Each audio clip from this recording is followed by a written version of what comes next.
Hi everybody, thanks for joining us. Very quickly, we want to get into Facebook's F8 conference. Matt just got back. Tell me, give me some highlights. So Facebook is very into VR currently, and these sort of immersive experiences, as well as Spaces, their new sort of avatar-based immersive social experience. I think Facebook thinks augmented reality and sort of these immersive experiences are going to be very important to your social experience and how you interact. There was a point at which, I don't know that Facebook is not the type of company to say they're directly competing with anyone, but you got the sense that they were competitive with Snapchat, but you get the sense now that that's not really their focus. That's not why they're building these products. They're definitely going in their own direction that makes sense for Facebook and doing some pretty innovative, mind-blowing things that definitely do not feel like they're just a copy of some other app that's out there. Well, the thing that strikes me is, Snap has positioned itself as a camera company, which I think when they first did that seemed very odd to a lot of people, myself included. Right. But now, I don't know that Facebook has said that, but look at this right here. So in addition to, obviously the iPhone and Android phones, everybody has camera. This one actually has two on the back of it so that it can do the high resolution, sort of things that you formerly could only do with an SLR. They were handing out this little piece of swag that Matt brought back, which is a 360 camera. And literally, I mean, you plug it into the bottom of your iPhone, and now you've got a 360 camera. And we filmed an episode of Coffee Talk a few weeks back with just this fisheye 360 camera. So now, all of a sudden, this stuff is fairly new, but we're filming in 360. We've got something that can literally turn this iPhone into a 360 camera, which is just pretty amazing in and of itself. And so now I'm filming us sitting here doing this, and there's a fisheye lens, and imagine, which I'm planning on doing, taking this out tomorrow to the soccer field for my kid's soccer game. Okay, it seemed like last year 360 video was all the rage. You kept hearing about it, reading about it.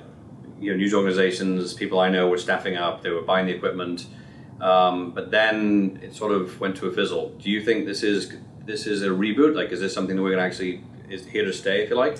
Yeah, so I think that there's a couple things about that. I'm of the age where I saw virtual reality people get very excited about with Vermal, if there's any nerds out there that remember virtual reality modeling language. A lot of companies got very excited about that. There was big money spent on it, and it kind of fizzled. I think because it wasn't quite there yet, and it wasn't really real. And then same thing kind of happened, a couple years ago when what you were talking about, sending people out with this, virtual reality gear and people getting excited about it. But I think two things are coming together now, which is the technology is really starting to be there. Like when you put on, the Oculus or these other, kind of glasses, it's a pretty unbelievable experience. It's like the virtual reality that you would have hoped for a long time ago. And then the other thing that's coming together is now you have companies who it's not just about can we jump on the latest trend and try to get this stuff out and bang out a few bucks.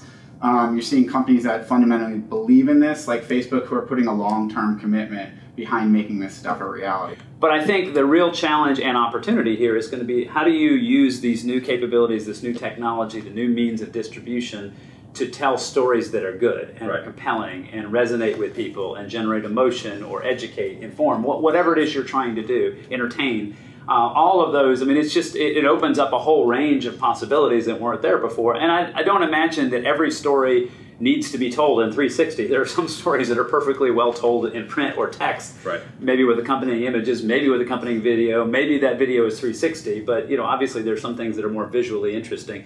So one of the things I was thinking about is, Facebook was showing the ability to place objects in real world places that you can then pick up through augmented reality.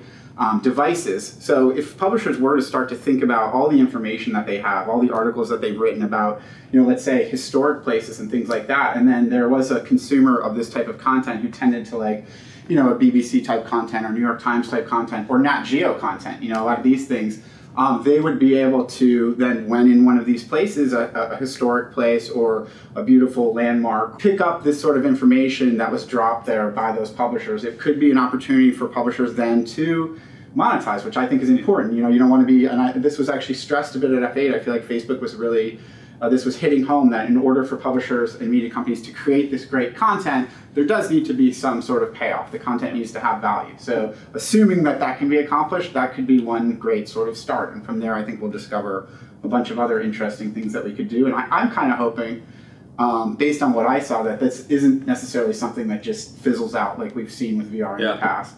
Well, given their investment and given the fact that they're giving out all these gadgets, it makes you feel like this. If it ever had a good chance, it's probably now.